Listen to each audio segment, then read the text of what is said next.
Hi, my name is Debra R. Richardson of Debra R. Richardson, LLC, and I work with you to help you clean up your vendor data, clean up your vendor processes so that you can pay the right vendor. Now, this week's Vendor Master File tip of the week is one step you must take when you've made or almost made a fraudulent payment. Now, this is probably beyond what's in your company's fraud response plan, where they are really looking for the root cause analysis, but there's another step that you may not be taking, and that step is to check your vendor master file for additional fraud. So if they got in once, they could have exploited that gap in your process and submitted more changes to, for example, banking information to divert your vendor's payments to fraudulent accounts. And so look at all the remittance changes in a given period. So this can be 60 days, it could be 90 days, depending on how many requests you receive per week, per month. And then review the process that made the change. So verify if the correct process was followed. If you require a confirmation call, verify that that was done. If you require a vendor banking on vendor letterhead or on your own vendor banking form, which I do recommend because you can ask for authenticating data, verify that that was received.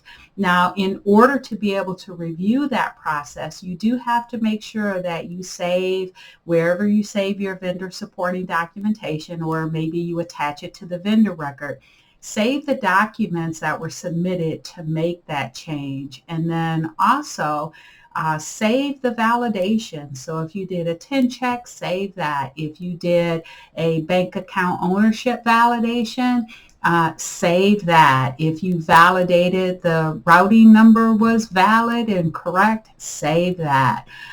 Also, save the source email, because your IT team or your information security team, InfoSec, right? If you have that team at your company, they may be able to get more information from that source email that could help them identify the root cause analysis. So check your vendor master file for additional fraud.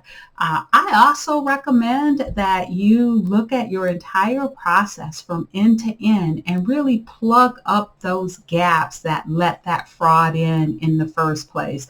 It is more than just that confirmation call, because we are seeing now with more fraud being reported out there that the confirmation call is being made and fraud is still being done.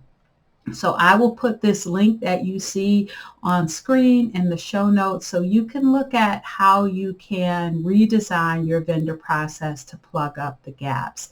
Add in those authentication techniques, internal controls, best practices, and vendor validation so that you do not have fraud, and your fines are, compliance fines are avoided as well, and also just avoiding bad vendor data. All right, so be sure to click on that link if you're interested in looking at your end-to-end process. All right, so if you like more information on how to improve your vendor process, please go to my website at debrarrichardson.com for free tools and resources to avoid fraud, regulatory fines, and just overall bad vendor data. Now, if you'd like over 149 annual hours of training for your vendor team, check out the Vendor Process Training Center at training.debrarrichardson.com. So good luck, and be sure to subscribe and hit the notification bell to be notified next Tuesday for the next Vendor Master File tip of the week.